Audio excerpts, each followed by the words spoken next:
Harry's memoir finally went so far that Queen angrily vowed to destroy it. Duke lives in the fear.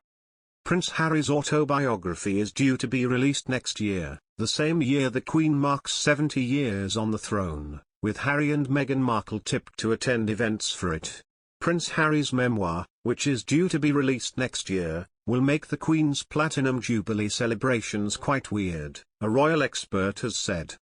It was announced earlier this year that Harry was writing a wholly truthful first-hand account of his time in the royal family. And if Harry and wife Meghan Markle's explosive interview with Oprah Winfrey is anything to go by, the memoir is also likely to contain several bombshells. Harry has teamed up with ghostwriter and Pulitzer winner J.R. Mooringer to write the book, and a source told the thought of it has sparked a tsunami of fear in royal circles. There is no definitive release date, but it is scheduled to be available in late next year.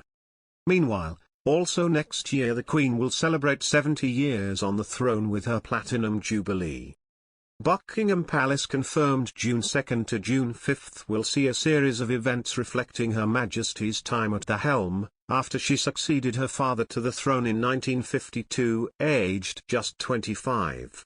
And speaking on True Royalty TV's The Royal Beat, royal expert Roy Anikar suggested that if Harry and Meghan Markle return to the UK for the celebrations in June, it could make relations with his family awkward. The royal editor explained, "The publishers have been very vague about the timing of that book and have said it will be out towards the end of next year, which would be after the main Jubilee celebrations.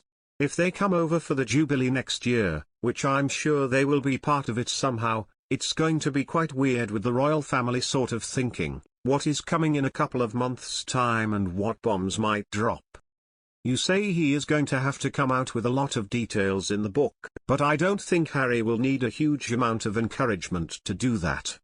We've seen in the last year, he is very open about wanting to talk more about his life and how he feels and his emotions, so I think for him he sees it as a big opportunity to say some more of what he wants to say." Since quitting the royal family last year, the Sussexes have used the TV interview with Oprah along with the Harry's chat with James Corden, to discuss their time in the firm and fallouts behind palace walls. Announcing the new book, Harry said at the time, "I'm writing this not as the prince I was born but as the man I have become. I've worn many hats over the years, both literally and figuratively, and my hope is that in telling my story, the highs and lows, the mistakes, the lessons learned, I can help show that no matter where we come from, we have more in common than we think." A blurb for the memoir from publisher Penguin Random House reads, "In an intimate and heartfelt memoir from one of the most fascinating and influential global figures of our time, Prince Harry will share, for the very first time, the definitive account of the experiences, adventures, losses, and life lessons that have helped shape him.